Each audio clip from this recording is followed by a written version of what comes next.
Welcome to Education, Leadership, and Beyond, Surviving and Thriving. My name is Andrew Marotta, host of the show, and it is show number 156. What? 156. So happy to be here with you. Sorry, my lighting is a little messed up. I got the light, all this, but the first day, the sun comes out the first day here in the Northeast in like 6 weeks, and I happen to be doing the podcast here in the home office, and so the lighting's a little off, but that's okay. We'll brighten it up. It is show number 156. Happy and proud to be a member of the Education Podcast Network, run by my friend Chris Nessie in New Jersey, Voice Ed Radio Canada, Stephen Hurley up there in Canada. Great podcast. Check them out. Check out both of their work. It's really great to be associated with other people that are trying to make great podcasts. And we're live here on Facebook and going to iTunes and social media afterwards. If you are watching live, thank you so much. Leave us a comment or question. We are going to meet Suzanne Carbonaro. You think I'm Alada Marotta. She was the first Alada Marotta, and that's my sister. Suzanne is the Director of Academic Partnerships at AEFIS. And we're going to learn more about that organization, but I know she's killing it. I know she's doing great work there, and she's an educator. She's a teacher. She's a coach. She's a writer. She is Alada Marotta. So looking forward to talking to Suzanne. The sponsor of the show today is me. That's right. I do want to talk to you about my coaching and mastermind groups I have coming up. I'm just finishing a winter session, and I am going to start a spring session. There's 6 courses. They're going to be on Tuesdays at 4 o'clock, and it went great. I had 2 sessions on Sundays. I'm going to do them at 4 o'clock on Tuesdays now. Really a small, intimate group of school leaders talking about best practices, talking about our victories and our struggles, and really just great. So check this out. It's on my website, and the flyer here. You can learn more information about emailing me, andrewmarottallc@gmail.com. But I'd love to have you reach out if you're interested. And I loved the first time around. 2 different groups, great educators from around the country. So I hope you'll consider joining. We're going to meet Suzanne Carbonaro in a minute, but I'd like to tell a story. I got a few stories about Suzanne Carbonaro, but this one has the theme of standing up for what you think is right. We got Mom watching here now. Hi, Mom. It's great. You're my #1 fan. I appreciate it. When I know there's just one person watching, I know it's you, Mom. But anyway, my mom and dad always taught us to stand up for what was right. Sometimes it was uncomfortable. Sometimes it was, difficult situations. But they taught us to stand up for what is right. Denise Dix is watching. She knows some of these stories as too. Denise, maybe one time just for you, I'll tell the kickball story with the concussion. You know all about it. That's another story for another day. But anyway, Suzanne was the first Marotta of our family, the first child, and was my role model growing up. She was my big sister. She still is my big sister. But one of these lessons, I was a paper boy, Denise. I was a paper boy in my local neighborhood.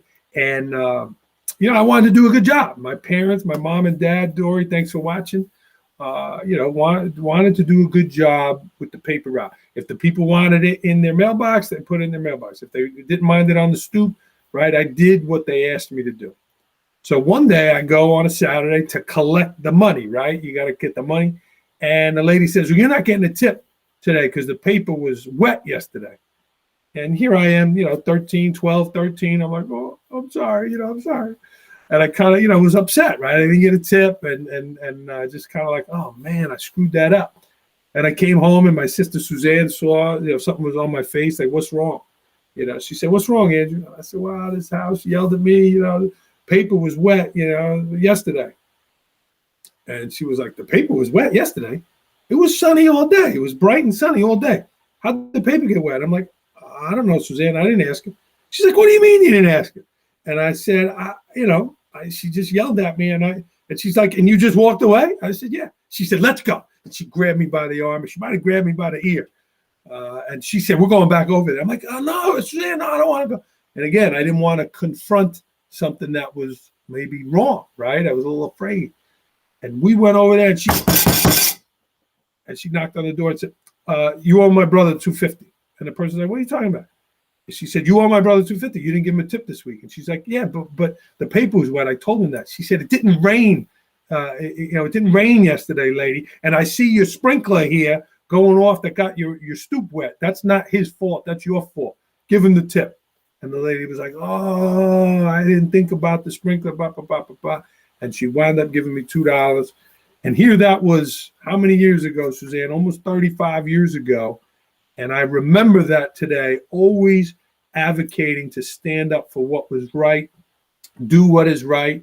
When you're wrong, you admit it. When you're not wrong and someone accuses you of wrong, you gotta stand up for yourself. You gotta stand up for what's right. So I appreciate my parents giving us that lesson, as well as Suzanne, not only doing that in her professional and personal life, but also modeling that for me. Enough of me talking. Let's bring in the star of the show, the first Marauder. There she is, Suzanne Carbonaro. Welcome to Education, Leadership, and Beyond. Thank you so much for having me. You look fantastic, Suzanne. It's a pandemic. You look great. You know, you got to take care of yourself first. Otherwise, you can't take care of others. That's what I always believe. So thank you for that compliment. I'm 7.5 miles in already today. Come on. We're going to get into that, about some of the things that you're doing to take care. But Suzanne, first question, what did you think of that story? Do you remember that? Is that how it happened? And tell me about your lens in that story. That's exactly how it happened. I mean, you're saying it, and I'm like, I was just doing what was logical, right? I mean, sometimes we try to, I don't know, maybe put too much into a decision. You got to think logically about what was going on. It didn't rain. What are your facts? Stick to the facts, and you know what? You'll be able to solve a lot of problems. I think a lot of people bring in too much baggage, too many outside pieces to it. There's no emotion here. You owe the kid $250. The kid did the job. It didn't rain. I mean, these are all facts, and you need to take ownership for that. At least she took ownership, and I think a lot of the problems that we have today is that people don't take ownership for the mistakes that they make, or the changes that are happening so rapidly. There's no time to sort of reflect on, well, why are we making that change? And we just kind of move so quickly. So so I appreciate the story. And something about Suzanne, she did that for her younger brother, who she always looked out for, but she would have done that for a friend. She would have done that for a neighbor. She probably would have done that for a total stranger, because it was wrong, and Suzanne corrected it wrong. So I appreciate that, Suzanne. But you're a long way from saving the paper boy now. You are the Director of Academic Partnerships at AEFIS. Yeah. Suzanne, that's a wide title. That means a lot of things. Why don't you tell us a little bit about you and your role at AEFIS? Sure. So I spent a good portion of my life in higher education, not just going to school, but actually managing and leading assessment initiatives at various higher education institutions, basically in the Northeast. And I sort of came about assessment sort of by being in the right place at the wrong time, maybe. No, but a lot of assessment professionals will say this was kind of given to me. I always had a savviness in technology, probably because I went to school upstate New York, SUNY Plattsburgh, and I was a mass media major. And so I was, shooting stories with professional cameras and editing on editing equipment. So it always kind of came natural to me. I could see the process. I could see a story and what visuals I needed. And I think with assessment, I could see what evidence somebody needed in order to tell the story of the good work that they were doing at their institution. And so I fell into assessment, and that became a career changer from television. So my first boss was Dick Clark. My dad was my boss, let's be honest. I mean, I did work at the drugstore. That's a different story for a different day. We all worked at the drugstore. But I think, my first boss being Dick Clark, and just like growing up in the TV world really set me up to, I think, do well in assessment, because you're managing people, you're writing a lot, you're organizing the collection of different data coming from different sources. And so I did that for a number of years at multiple institutions. I also was a faculty member, so I was on the front line of the teaching and learning that ultimately garnered the assessment. And I liked it. And then I stumbled across AEFIS because I was working for the Philadelphia College of Pharmacy as their director of assessment. And they had an accreditation that was looming, and they had a lot of moving parts and a lot of faculty that were really engaged with the changes to the curriculum, the changes to the pharmacy profession. You probably have seen a lot of those changes now that they're kind of spotlighted as part of this pandemic. And so we were educating future pharmacists, but I needed a system that would connect all of the different types of assessment. So when you think of assessment, it's students demonstrating their ability to do something that's related to an outcome or a competency that they would ultimately perform in real life. So in pharmacy, we had 11 competencies. So those range from patient safety to patient counseling to calculations. You have to be able to calculate the clearance of the drug in the system and whatnot. So we had a lot of assessments that were all over the place, and we needed something to centralize all of that data. Plus, you also have what we call indirect assessment, so survey data, students saying how they feel about their learning experiences. And we needed to be able to bring all that together. And I needed a system that would do that. And I needed it pretty much in a hurry. So I was hired in May, and in October, they were coming. So we needed to move quickly. And AEFIS seemed to be the ed tech company that was able to do what I needed to centralize all that assessment data. So AEFIS is a leading ed tech company that partners with higher education to improve learner success and empower authentic lifelong learning. And that's what we were doing. And so it is an integrated assessment management software that would allow you to take a look at your data, run reports on that data, look at the data in real time. And something that we're really proud of right now is the comprehensive learner record. So we are the first ed tech company to be certified, IMS Global certified in comprehensive learner record, which means that's an interoperable record that the data collects in real time due to you all digitizing your curriculum. And so now those outcomes, those 11 competencies, I'll use those, would now show up as evidence of meeting those competencies. Your original work and how you scored on the rubric and all that data goes up to this comprehensive learner record. And now you can share it with employers, because again, it can be ingested by other HR systems, Handshake, for an employer and whatnot. So, so that's what I do. And so I manage these partnerships. So folks that are interested in connecting their assessment processes, I'll talk to them. I'll give them some guidance. I'll work with our current partners to kind of advance their assessment processes. Had you considered this? I just got off a call with some partners out at Messiah University, which is in the central part of the state of Pennsylvania.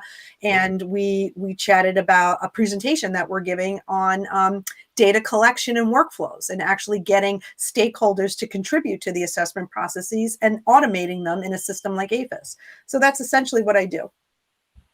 Nice. Mm-hmm. And there's a lot of complex things in there. But if I'm Messiah University, if I'm St. John's University, mm-hmm. if I'm Duke University, mm-hmm. what is it about AEFIS? What is it about you that I'm going to say, oh yeah, I want to connect with her. I want to connect with the work they're doing. Give me some of the things that I say, oh, I want that. Yeah. So it's an all-in-one assessment management platform with integrated solutions that work together. So you have various types of assessment initiatives. You need to be able to do your curricular mapping. You need to be able to pull your assessment data from like your learning management system, like Canvas or Blackboard. You want that to be automated. You want to be able to collect data on your strategic plan. How are you meeting the needs of your learners? How are you meeting the mission statement that you have on your website? Like, what's the data that backs that up? How are all of your programs collecting data on your institutional outcomes? Maybe those 6 things that you say you're going to be able to do for students: critical thinking and communication and clinical decision making, depending on the kind of institution that you're in. So you need to be able to pull all that data together. So if I'm Duke University, if I'm St. John's University, I need something that helps to streamline this, because what's happening now is there's pockets of this happening. So I'm collecting this on Excel, and this in this SharePoint drive, and this on this Pearson product, and this in Canvas, and I have no place to kind of connect that. AEFIS connects all of that together, pulls the information about your students from your student information system, and then all of your direct assessment, allows you to do course evaluations. So now, I mean, at the highest level, I have an integrated process now. I can consolidate other processes that are sort of one-offs. I can digitize my curriculum and assessment processes, and ultimately, add efficiency and provide value to my students, because comprehensive learner record becomes the value added. It brings everything together automatically for students so that they can share it to employers. And then as an institution, I can tote that these students got these jobs at these high performing kind of organizations. Fantastic, Suzanne. And I love the title. I really love the title. Suzanne, one of the aspects when you started there is you were traveling around. You were in Texas, yep. You were in a number of different states. And, us Marathas were blessed and we're cursed with a lot of energy. You were presenting and in front of people, again, people feeling that New York Italian energy. Tell me, Suzanne, how have you adjusted now that you're remote, that you're through a screen? How are you adjusting your presentations and channeling that energy through the computer? Yeah, and I start really early in the morning. So I know you'll ask me this question, but I start earlier than my work day so that I can be ready for that. But I traveled all over the country. So we would have a conference sort of roadmap of all the different conferences that we would go to. We also visited institutions. So last February, for instance, right around this time, I was at Texas A&M University in College Station for a whole week. We engaged in a conference on high impact practices, but then we met with different departments, their vet school and their nursing programs and whatnot, and their institutional effectiveness office to kind of like build and roadmap their plans for assessment the next year. So how did I do it? Well, when the pandemic hit, I think the very last thing that conference that I went to was actually in Washington, D.C. For the T3 network, which is part of the U.S. Chamber of Commerce. And we were talking about comprehensive learner record and interoperable learning records. And I came home and then everything was shut down. So we're talking that second week of March, right around March 10th. I kind of remember it was like a terrible thing. It was Friday the 13th. It was spring ahead, right? And then it was a full moon, if I recall. So it was the trifecta. So right away, one of the things when I was hired at AEFIS was that we wanted to develop a teaching and learning site, a social site, where assessment leaders and higher education administrators and faculty could connect beyond the conferences, because you know, and many of your viewers know, like these conferences are like one and done professional development. I mean, you got to carry that energy with you and hopefully make an impact with what you learn at these conferences. And then oftentimes we don't get a chance to do that. Other things get in the way. Well, I wanted a place where people would come together all the time and then the conversation was continuous. So we escalated the social site, which is now called AEFIS Academy, aefisacademy.org. Anybody can join it. It's a free site. We have over 1,100 members from across the country. And we will do different events. We will provide guides and assistance. We have best practices from various folks who are doing some really innovative things. So the live events are also recorded, so then they're on demand. So they're part of a library of different on-demand resources. We have blogs that are authored by people all over the country. And so it's like a real communities of practice where folks come together to learn, teach, collaborate, and innovate with one another. They can learn about AEFIS, but they can learn about, more importantly, I think, assessment practices that make sense, that make sustainable assessment work happening, so that you're ultimately really leveraging student success and using that to improve your processes and improve your learning, your teaching and learning for your students, which is what it's all about, right? So it's really great. So we have folks from University of Kentucky, folks from out in California, University of Nebraska Medical College, University of Wisconsin Madison, Wow. lots of institutions, R1 institutions, community colleges are all part of this online AEFISacademy.org. So that's what we did. So that became our conferences. So we kept doing it. But then when different conferences started to go virtual, our exhibit booth was AEFIS Academy. Yeah. Or they came to us and said, "Hey, could you host these events?" Nice. I mean, we have a yoga instructor on our staff. He happens to be our operations person. So we started to do AEFIS virtual yoga.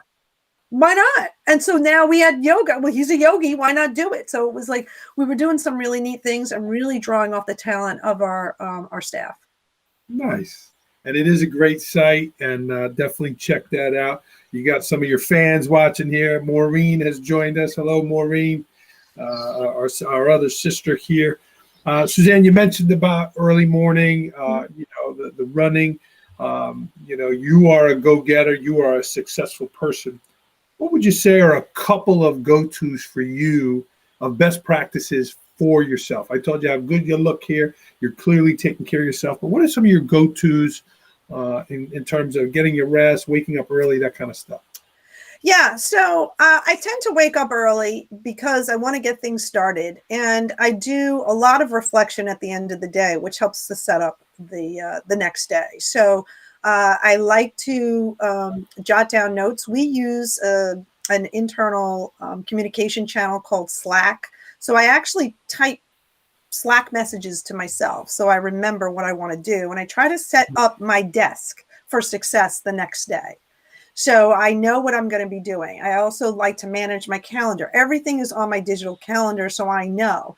But one of the things I do that I highly suggest is you've got to, especially if you're working remotely, or even if you're going back to the office, you need to block time on your calendar for yourself.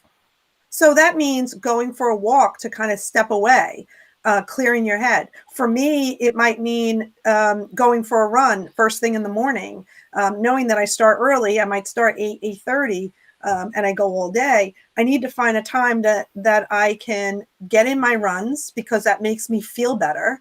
And I need to be able to get my rest. So I don't want to stay up all night. So I tend to go to sleep early, knowing that everything is kind of settled for that day. I mean, it wouldn't be worse.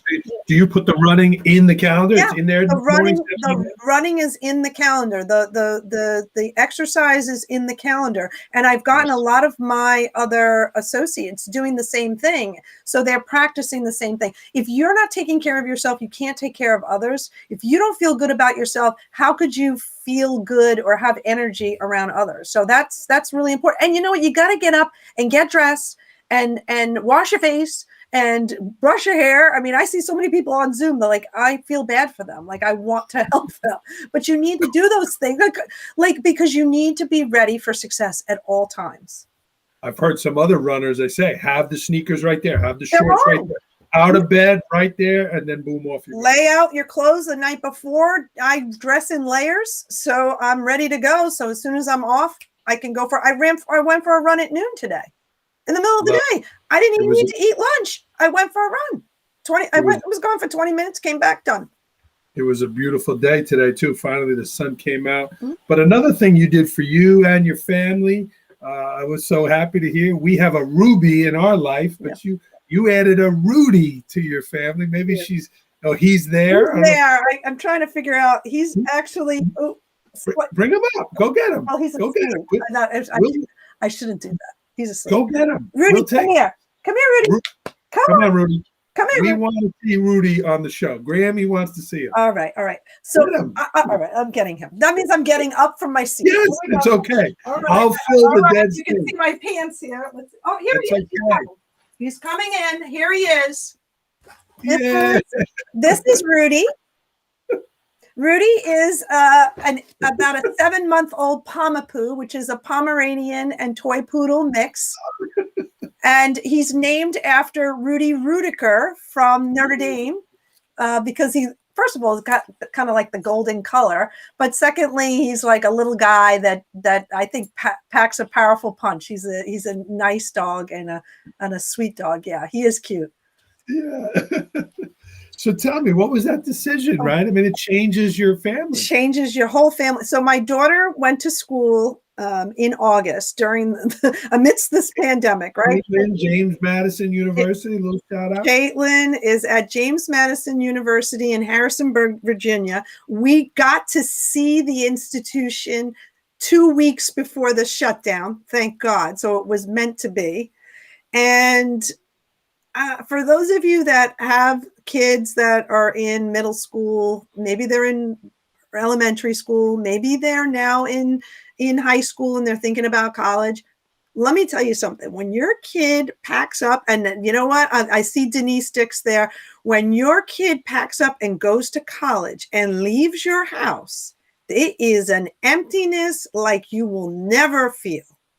And I was empty. Now, during the pandemic, Caitlin and I were looking for dogs. Like, she's like, Mom, we had a cat for years. Her name was Lily. God rest her soul. She was a lovely cat.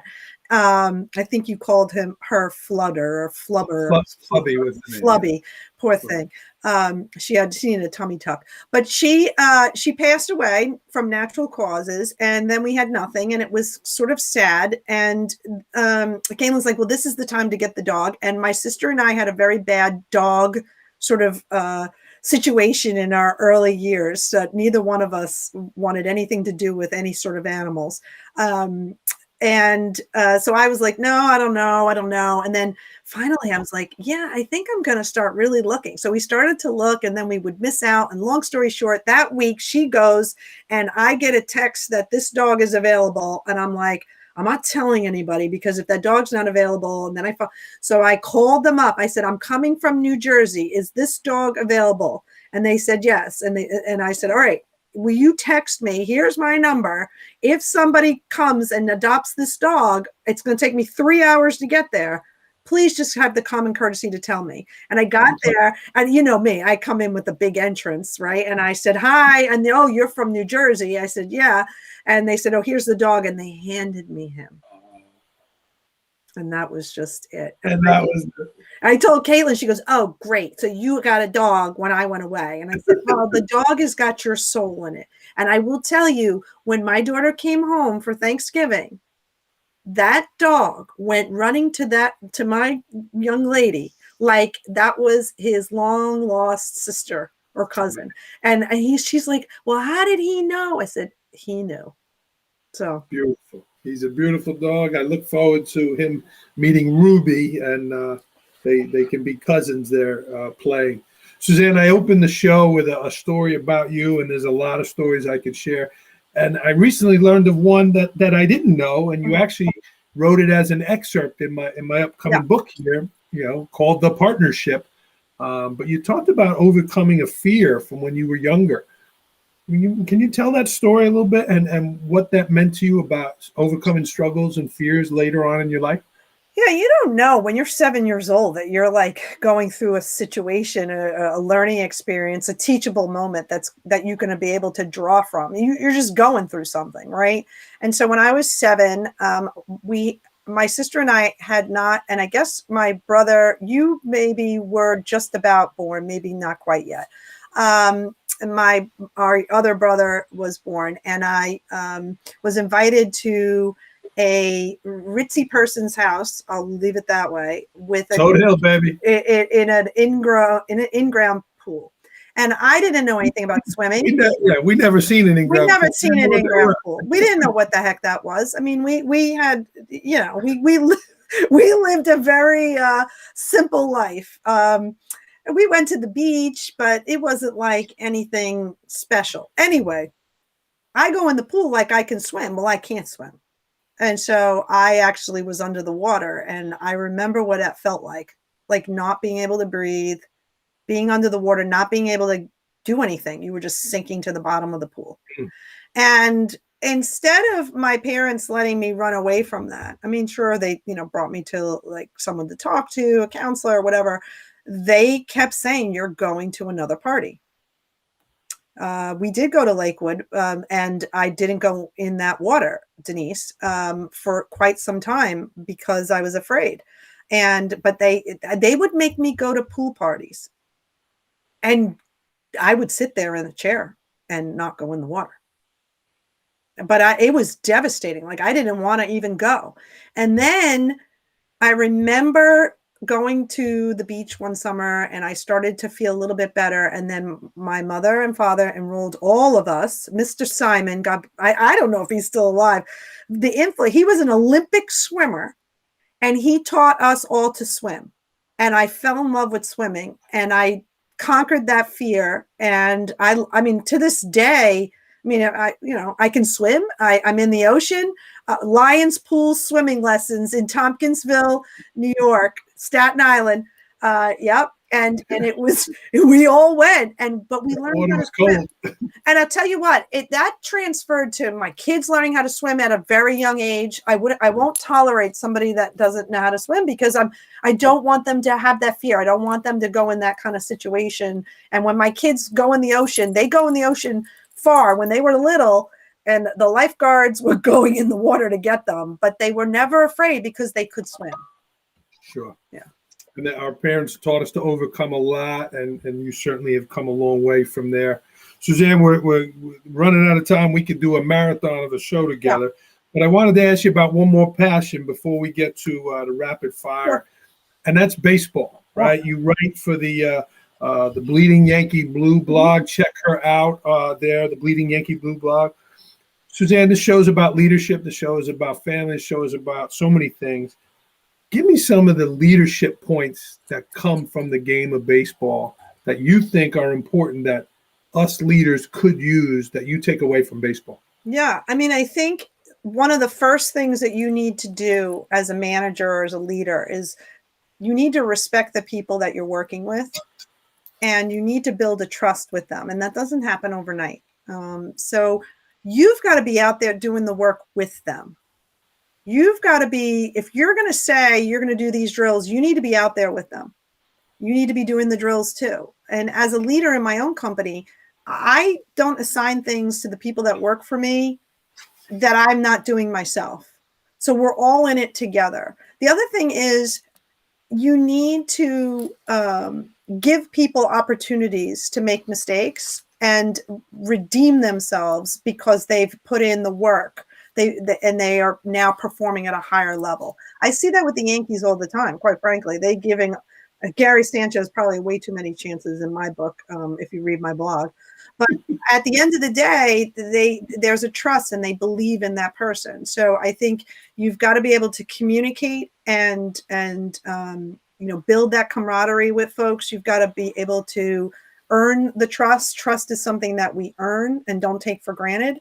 And I think you need to be out there demonstrating, role modeling the work and doing it yourself, because otherwise, you're just not going to have the credibility as a leader. And I think you need to consider, the whole idea of distributive leadership. It means that, you're not just sitting there saying, do this, or making decisions in isolation. You're collaborating with that team that you built trust with. And giving them the opportunity to make mistakes and just use those as teachable moments. So those are all a few things I would suggest. And definitely check out her writing. I love it. Bleeding Yankee Blue. She's very passionate. Jay Billy is a big fan of yours with your Yankees. Yeah. And, Suzanne, before we get to rapid fire, was there anything else you wanted to share? You're a parent. You're an educator. This is a hard time. People are kind of done, with this, but what can you offer for maybe people that are listening, just again about education or where we are right now? I mean, I think the pandemic has certainly caused us all to pause and really think about our life. Think about what's important in our life. Be grateful for what you have. Tiger Woods was in a terrible car accident last night. And when I was running today, I said to myself, in an instant, things could change. It's not about fault. It's not about, what it's about. This happened. And when I was running, I was saying, wow, the man couldn't even stand last night. So don't take things for granted. Be grateful for what you have today, for your gift of movement. If you're a runner, if you're active in sports, if you exercise, your gift for family and relationships. Don't go to bed angry. Try to figure out how you can solve whatever that problem is and confront people. Like you said in the beginning, you've got to confront things. I mean, a conflict is difficult, but if you can manage it and you're honest and you can confront and have a good discussion with people, I think that will carry you a long way. Take breaks for yourself, step away from Zoom, go for a walk, get some fresh air, eat good food, make sure that you're nourished so that you can be better for others. Amen, Suzanne. Well said. Let's get to rapid fire. I'm sure you have an amazing dinner planned. I love seeing your pictures on Instagram of your healthy meals there. You got a nice color. It's always really, really good. But thank you for sharing that, Suzanne. That was well said. Yeah. All right. These are rapid fire, Suzanne. These are quick answers here. I don't want the long version. No. Quick. All right. You ready? Yeah. Okay. Here we go. Last book you read. Live Your Excellence by Jimmy Cassis. Jimmy, if you're watching, Suzanne wants a little one-on-one conference here. Yeah, I need to have you on AEFIS Academy, or I'll just have a conversation with you. And did you read Culturized too? Oh yeah, Culturized was terrific. Both of them made such a difference on my life. Jimmy's a down-to-earth leader. He's a great guy. We were supposed to have him come to Port Jervis. I was coming. I don't know. Went away with the pandemic. Last movie you saw? Soul. Wasn't that awesome? That was good. Really good. It was really good. I enjoyed that. Favorite place to travel? Chicago. My personal best marathon, and the University of Notre Dame is right there, and so you can do both in the same trip. Mm-hmm. You've traveled a lot, Suzanne. Give me a top three. We'll expand a little bit. Oh, thanks. Chicago for sure, and I'm going to nest Notre Dame in there because I do those usually together. Savannah. Oh yeah. Georgia. Oh yeah. And you won't believe this, but you will, because you know I created such an affiliation. Boston, Massachusetts. Oh yeah. How could you not like Cubs? Beautiful. Yeah. Suzanne, did you become a little bit of a Cubs fan by being out there in Chicago? Chicago? Oh, yes, because you see, the Cubs are harmless to me because they're not in my American League. So I like the Cubs. I took a picture in front of the Ivy, which is a great picture. I'll have to share that with you. But yeah, I listen, I root for the home team except for the Red Sox. I don't ever root for the Red Sox, but I do root for the home team as long as they're not going to interfere with the Yankees winning. Suzanne, you shared a lot of passions today. What's a pet peeve of yours? What's something that gets under your skin? No, you missed most interesting place. I need to share that with you. Oh, you were right. You're following along. I think, you know. And my mother is on this call. Yes, I love Long Beach Island. Absolutely. But that's not a destination, Denise. That's a part of my lifestyle. Most interesting place I've ever been is the Great Salt Lake in Utah and going to sunset with my mother. I will never forget that. Most interesting place I've ever been. Really? Yeah. Can I ask a dumb question? I know there's no dumb question. Is the Great Salt Lake like in Salt Lake City? Is that Utah? Yeah. Yeah. Okay. Salt Lake City, Utah. It's amazing. What made it so interesting? It's just the way that the sun went down. It's almost like a 360, and it's just, there's such interesting wildlife there, and you can walk on the rocks. It was just astounding. That wasn't like your check-in in Minnesota. No, the check-in in Minnesota. That was a fun trip, but no, that check-in in Minnesota. We don't have your hotel room. What do you mean you don't have? It was so bad. Well, other than not being able to check in your hotel, what's a pet peeve of yours? Lateness. I can't tolerate it. Failure to prepare is preparing to fail. I love running because, fill in the blank. Fills my soul with positivity. Nice. After a live presentation, when they're filtering out of the room, what are you hoping the people are saying? This is really helpful. I can't wait to try it out. Nice. Best purchase under $100 that has had a great impact on your life. Kayak rental when my daughter went to college. And remember, in Harrisonburg, Virginia? No. After that, I dropped her off, and then I went off my friend's cabin, and I rented a kayak. And I was on the water by myself for like 2 hours in this kayak, and I just fell in love. It was just such a nice, tranquil experience. And remember, I'm afraid of the water. Well, I was. So I it didn't matter that I was out there, and it was very calming. So a kayak rental, best thing I could do. 35 I bucks. agree. Yeah, I wrote a blog from this summer when I was out on the Finger Lakes with a kayak there. Beautiful. Yeah. Something about Suzanne Carbonaro that people do not know about. So I struggled with reading aloud. So it was like I would stutter on the words. And so I had to practice that. And then maybe that's why I thought I could conquer it and become a journalist. And I was a journalist. And so, yeah, I don't know if you knew that, but I was called out of class because I was struggling to read aloud. Did you identify with that movie, The King's Speech, then? Absolutely. Yeah. That Yeah, was a great... actually, do y'all know James Earl Jones has a speech impediment? Wow. Iconic voice, right? Absolutely. So there's strategies. You use strategies to get through it. Well, and you exude confidence also, Suzanne, in everything you do. So that was, I didn't know that. Yeah. There you go. This is a big one, Suzanne. I don't know how long you thought about it. Best Yankee of all time. Easy. That's an easy question. Yogi Berra. Really? Favorite, different. You said best. I'd say Yogi Berra because if you look at his statistics, the number of games played, that he was healthy, that he had a great batting average, you can't help but say that's a guy that kept everybody in line. What a good player. Favorite Yogi Berra quote? Baseball is 90% mental. The other half is physical.